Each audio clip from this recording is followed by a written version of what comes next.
오늘 여러분들과 함께 나눌 말씀의 제목은 엠마오로 가는 길입니다. 성경의 역사에서 엠마오 길을 가고 있는 두 사람의 예수님의 제자들이 있었습니다. 그런데 우리들 역시 엠마오로 가고 있는 두 제자와 같은 상황 가운데 있습니다. 목표하고 계획했던 일들이 이루어지지 않고 낙심한 마음, 불안한 마음들을 추스르기 위해서 우리가 다시 선택하는 것이 과거로 내가 있었던 가장 익숙하고 편안한 곳으로 다시 돌아가고자 하는 결단일 때가 참 많이 있습니다. 그러나 그럼에도 불구하고 우리가 다시 한번 확인해야 할 것은 이것이 하나님의 기쁘신 뜻이 아니라는 사실입니다. 여러분들 지금껏 왔던 신앙의 여정에서 하나님이 주시는 위로와 도움을 받아 더 성숙한 모습으로 하나님의 뜻을 성취하는 귀한 성도님들이 되실 수 있기를 주의 이름으로 간절히 축원합니다. 우리의 마음을 여러분 하나님의 은혜로서 아름답게 하는 것이 좋다라는 권면의 말씀이 있습니다. 우리의 마음은 사실은 내 소유이지만 이 마음을 우리가 좀처럼 컨트롤하고 조정하고 다스리기가 쉽지 않습니다. 낙심하거나 불안이 찾아올 때도 사전에 얘기하고 똑똑똑 낙심인데 제가 지금 당신의 마음속으로 들어가겠습니다. 이렇게 하고 들어오는 경우들은 없습니다. 순식간에 내 마음을 사로잡아 버리면 그 밝았던 내 인생이 쪼그라들게 되고 깊은 고뇌 속에 잠기게 되는 것이 우리의 연약함이고 어쩔 수 없는 현실입니다. 제가 지난 주간 한 지금 4일째 감기 몸살이 와서 이제 좀 고생을 하고 있는데 이틀을 좀 심하게 앓다가 연회가 있어서 좀 괜찮아진 것 같아서 이틀 동안 그냥 꼬박 연회에 가서 연회를 참석하고 회의를 참석했더니 더 상황이 안 좋아진 것 같습니다. 그래서 어제 주일 준비하는 것도 좀 힘들었고 오늘 나오는데도 힘이 드는데요.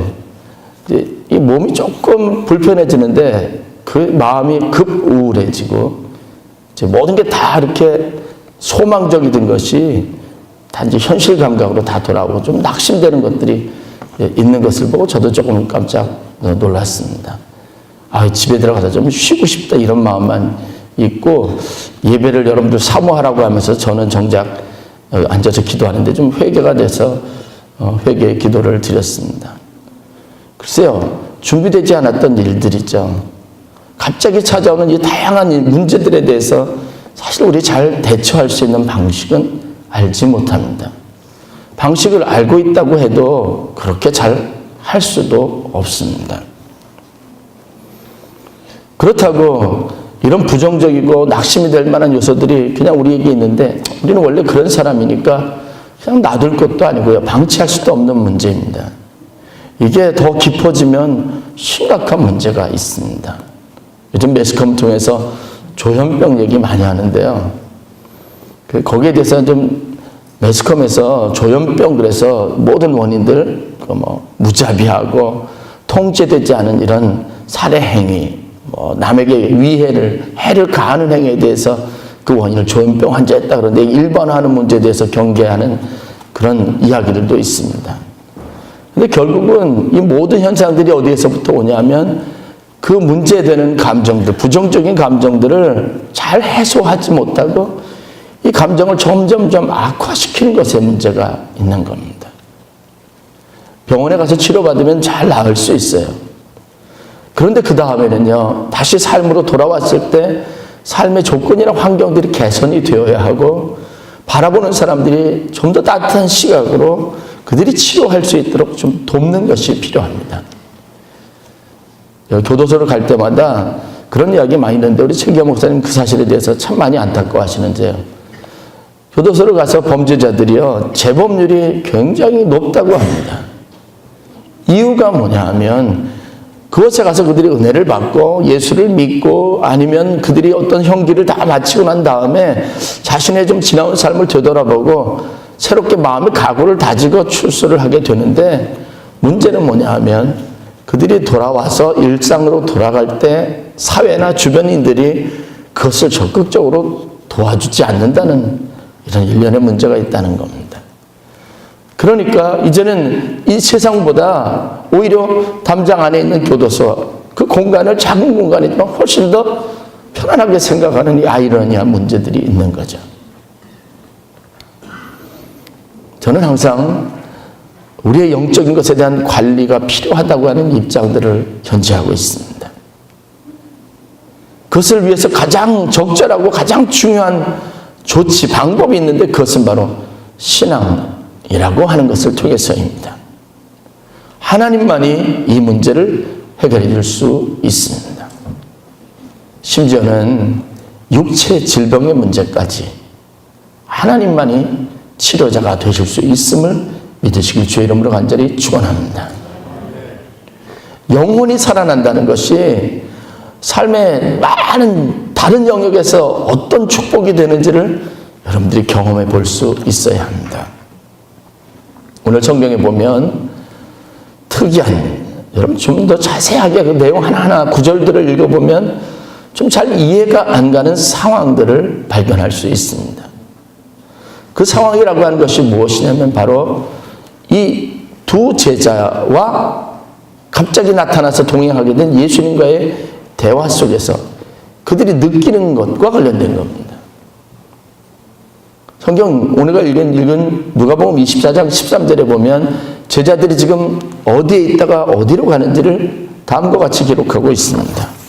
그들은 예루살렘에서 25리 정도, 한 10km 좀 더 떨어진 거죠. 거리 되는 엠마오라고 하는 곳으로 내려가고 있는 중이었습니다. 그런데 갑자기 걸어가고 있는 중에 한 사람 동행자가 생겼습니다. 이 동행자가 그들과 함께 같이 걸어가면서 이야기를 걸기 시작합니다. 그런데 문제는 오늘 읽은 말씀 15절에 보니까 그들이 그 사람이 예수인지를 몰랐다라고 말하고 있습니다. 이해가 되지 않죠? 왜 예수를 모를 수 있을까요? 왜냐하면 그들은 예수님의 제자였습니다. 가까이서 밀접한 거리에서 늘 언제나 예수님을 보았고 예수님과 대화를 나누었고 가르침을 받았고 예수님과 함께 먹고 자는 일들을 일상을 같이 했던 사람들입니다. 더 하나 이해할 수 없는 사실이 있습니다. 성경을 좀 더 읽다 보면 이 예수님과, 근데 그 예수님인지 몰랐죠? 그래서 선생님이라고 부릅니다. 이 두 제자가 같이 길을 가면서 대화를 나누는데 당신들이 어떻게 여기에서 지금 어디 가고 있는지 이런 일련의 과정들을 모르니까 우리는 이랬던 사람들이고 이랬던 일을 했던 사람들입니다. 그러면서 자신들이 지금 예루살렘에 있다가 엠마오로 가는 이유에 대해서 이야기하는데 얼굴은 슬픈 빛을 띠고 근심하는 빛이 역력합니다. 그런데 그때 입을 열고 이 선생님 예수님에게 대답하는 그들의 대답이 뭐냐 하면 자신들은 예수님의 제자였고 예수님이 이제 십자가 못 박혀 죽으신 것을 알았어요. 그런데 자기들이 어떤 소식을 접하게 됐냐 하면 여자 여인들이 예수님이 장사 지내셨던 무덤을 찾아갔다는 거예요. 그런데 그 무덤이 비어 있어요. 그 무덤 안에 예수님의 시체는 없고 오히려 천사들이 나타나서 예수님이 부활하셨다는 소식을 전하더라는 겁니다. 이 사실을 듣고 예수님의 제자들이 두어 사람이 그 사실을 확인하기 위해서 무덤을 다시 찾아갔습니다. 그랬더니 말 그대로 무덤이 비어있다. 그 이야기를 이 두 제자가 엠마로 돌아가는 제자가 들었습니다. 그런데 이 이야기를 듣고 희한한 것은 이 두 사람이 예루살렘에 그동안 잘 버티고 있다가 갑자기 낙심하고 근심하면서 엠마로 돌아가는 겁니다. 여러분 예수님이 부활하셨다고 하는 이 놀라운 사실을 들었다면 오히려 멀리 도망갔던 제자들도 돌아와서 예루살렘에 예수님을 만나기 위해서 모여야 되는데 지금 이 두 사람은 오히려 근심하고 낙심하면서 예루살렘에 있다가 숨어 있다가 지금 엠마오로 가고 있다는 겁니다. 왜일까요? 무슨 이유 때문일까요? 이유는 간단했습니다. 당시 유대인 관원들이 빌라도에게 요청했던 것처럼, 그래서 경비들을 들어와서 든든히 지켜달라고 요청했죠. 소문에는 예수님의 제자들이, 예수를 따르던 사람들이 몰래 예수님의 시체를 훔쳐다가 어디다 다른 곳에다가 묻어놓고는 이 예수님이 말씀하신 대로 부활하셨다고 헛소문을 터뜨린다고 하는 이야기가 있었던 거예요. 그렇다면 이 두 사람은요, 사람들이, 유대인들이 소문이라고 여겼던 이 사실을 그대로 받아들였다는 겁니다. 예수님이 그토록 간절하게 몇 차례나 자신이 죽으실 것과 부활하실 것, 그리고 제자들 앞에 다시 나타날 것을 말씀하셨음에도 불구하고 지금 그들이 믿고 있는 것은 예수님이 하셨던 말씀이 아니라 사람들이 소문으로 만들어낸 이야기를 믿고 있었다는 겁니다. 더 중요한 것은 이들이 바로 예수님과 함께 있었지만 그분이 예수님인 줄 몰랐다는 겁니다. 이것은 충격스러운 일입니다. 당혹스러운 일입니다. 어떻게 받아들여야 될지 모르는 미스터리입니다. 저는 이와 같은 일이 우리 일상에 늘 있다고 믿습니다. 저 목사님은 저렇게 뜨겁게 지금 주님이 이곳에 계십니다 그러는데, 여러분, 그렇게 고백하는 예수님을 과연 여러분들은 여기 계시다고 느끼고 있는지 물어보고 싶습니다. 다른 사람은 주님이 나를 치유하셨다, 주님이 나를 만져주셨다 그러는데, 여러분 평생 신앙생활하면서 그런 순간, 그런 경험 단 한 번이라도 한 적이 있었는지 묻고 싶습니다. 사람들이 그냥 믿음으로 그냥 말로 하는 일이 아니라 그들이 말에는 분명히 진정성이 있는데 나는 느껴지지 않는 실존에 대한 것, 하나님이 살아계시다는 사실에 대해서 한 번도 그 사실로 여겨지지 않았던 그런 적이 얼마나 많이 있냐는 겁니다. 그런 상황이 지금 여기 재현되고 있는 겁니다. 주님은 분명히 부활하셨고, 부활하신 주님은 그들 가운데 그들과 동행하고 있었고 그들의 대화 상대였습니다. 그런데 전혀 알지 못했습니다. 그러면 과연 우리들은요, 훨씬 더 효과적으로 예수님을 잘 분별하고 주님이 하셨다는 것을 알 수 있는 어떤 특별한 비법을 가지고 있나요? 아닙니다. 제가 보면 이들보다 더 열악한 환경 안에서 신앙생활하고 있는 게 바로 우리들이죠. 믿음이 없다면, 그 사실을 믿음으로 받아들이지 않는다면 여전히 우리는요, 전혀 남의 얘기 같은 신앙생활에서 언제 한번 기회가 주어지나 나도 그럴 수 있을 것 같은 기대감만 키워가면서 매일같이 신앙생활하는 겁니다.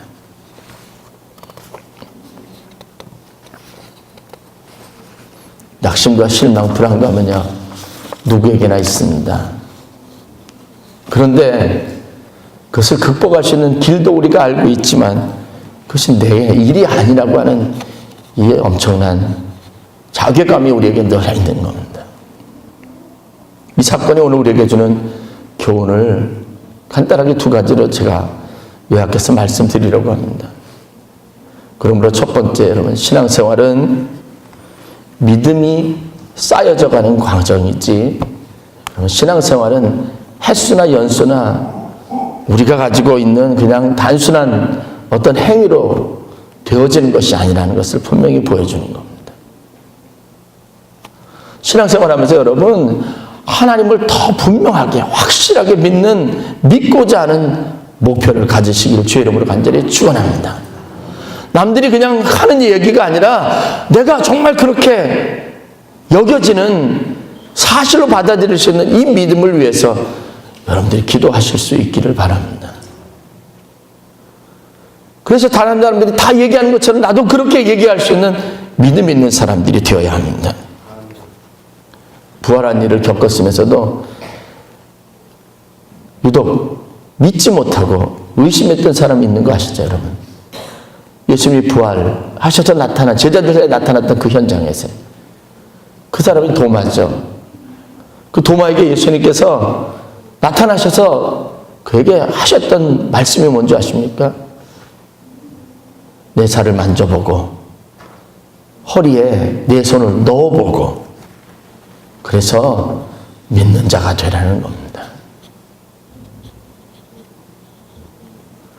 예수님이 부활하셨지만 무덤은 비어 있었지만 그들 앞에 나타나셨지만 낙심한 마음을 추스리지 못하고 실망과 불안감을 이기지 못했던 엠마오로 가는 두 제자, 디베레아 바닷가에서 홀로 고기잡이 그 옛날 삶으로 돌아간 베드로, 도마, 다른 게 없습니다. 오늘 우리도 다른 게 없습니다. 그러나 우리는 여러분 믿음을 가지고 주님을 체험하는 그런 성도가 되어야 될 줄로 믿습니다. 감동만으로, 느낌만으로 절대 신앙생활 할 수 없고요. 신앙생활하면서 여러분들이 기대하는 열매를 거둘 수 없습니다. 그렇게 부러워했던 바벨론 치하에 있었던 다니엘과 그 친구들처럼 7배나 뜨겁게 달구어진 풀무불에 들어가거나 아니면 사자굴에 던져지는 이 담대함도 절대로 가질 수 없습니다. 그런데 저는 보았습니다. 하나님을 믿는 사람은요, 체험한 사람은, 만난 사람은 달랐습니다.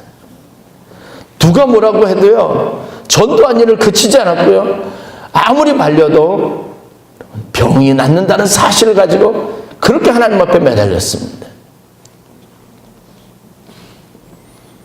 저는 오늘 이 사실을 여러분들에게 도전하고 싶습니다.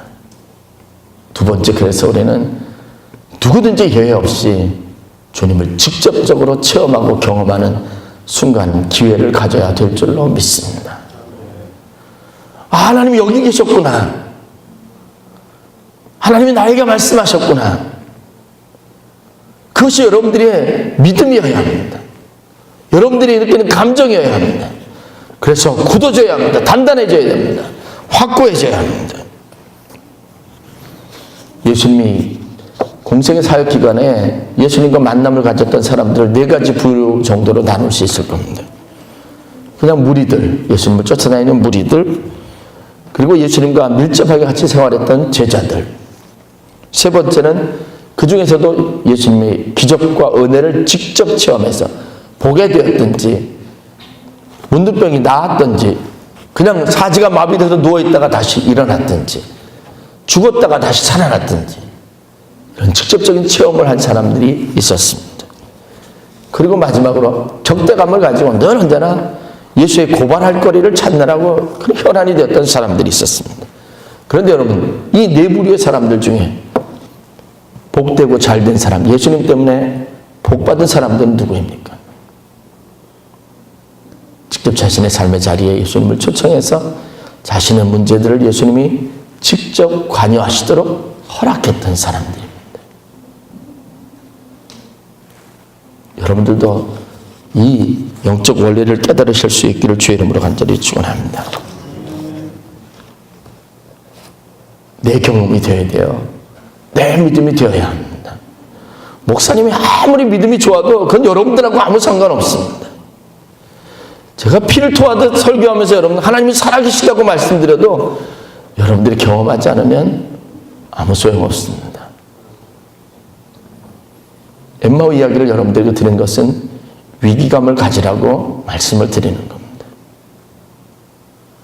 그렇게 밀접했던 사람들도요, 부활하신 주님이 있었던 이 실제 않은 역사적인 상황 속에서 그들은 자신들이 잡혀 죽을까 봐 두려워서 부활을 믿지 않고 생명을 보존하기 위해서 도망갔습니다. 그 주님이 옆에 계셔도 알지 못했습니다. 왜 그런 줄 아세요? 성경 자세히 읽어보면 그들이 엠마오로 내려갔던 이유는, 그리고 그 옆에 예수님이 계셔도 알지 못했던 것은 눈이 가리워져서, 그들이 예수님인 줄 알고 가슴이 뜨거워졌던 이유는 눈이 열려서입니다. 의외로 우리는 보는 것이 눈으로 보는 그냥 시력으로만 보는 세상이 아닌 더 중요한 영향력을 가지고 있는 영적 세계 안에서 하나님의 자녀로 살아가고 있습니다. 이 두 제자가 예수님을 만났던 방법처럼 여러분들도 그렇게 주님을 만나시길 주 이름으로 간절히 축원합니다. 엠마오에 다 도달했을 때 제자들은 거기 마을에 머물기로 했었고요. 예수님은 가던 길을 계속 가려고 했다고 기록하고 있습니다. 성경에 분명하게 기록되어 있어요. 그런데 제자들이요, 예수님을 잡았습니다. 날이 저물어 가는데 우리와 함께 여기서 유하시죠. 같이 머무시죠. 강권했다라고 기록하고 있습니다. 저에게 기회가 주어졌을 때 여러분 예수님을 붙잡았습니다. 여러분 신앙생활에서 주님을 만나기 위해서 여러분 강권적으로 열렬하게 사모하는 마음으로 주님 나와 만나주세요. 하나님 내게 말씀해 주세요. 여러분 매달려 본 적이 있습니까? 붙들어 본 적이 있습니까?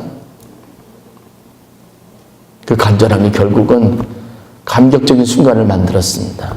그 저녁에 함께 식사를 나누면서 잠드시기 전 만찬 베푸시던 주님의 얼굴을 다시 보았고 그 시야가 회복되어졌습니다. 그때 제자들은 성경이 어떻게 표현하냐면 그들의 마음이 뜨거워졌다라고 그곳에 계신 이가 바로 부활하신 주님임을 알아보았다라고 기록하고 있습니다. 오늘도 여러분 남들이 말하는 그런 예수님에 대한 이야기가 아니라 여러분들이 직접 만나고 체험하는 저 사람이 그렇게 자랑하는 그 따스하고 사랑스러운 주님을 여러분 만나는 귀한 은혜가 있기를 주의 이름으로 간절히 축원합니다. 우리에게는 아직까지 기회가 있습니다. 주님은 늘 언제나 동행해 주실 거고 주님은 우리에게 그렇게 복음으로 다가와서 말씀해 주실 겁니다. 그러나 여러분 강권해야 합니다. 붙잡아야 합니다. 그런 순간이 찾아왔다 싶으면 결사적으로 매달려서 여러분 내게 말씀해 달라고 내게 은혜를 베풀어 달라고 간절한 마음으로 주님의 발걸음을 멈추게 하고 그래서 주님을 만나는 그런 귀한 성도들이 되실 수 있기를 간절히 축원합니다. 기도하겠습니다.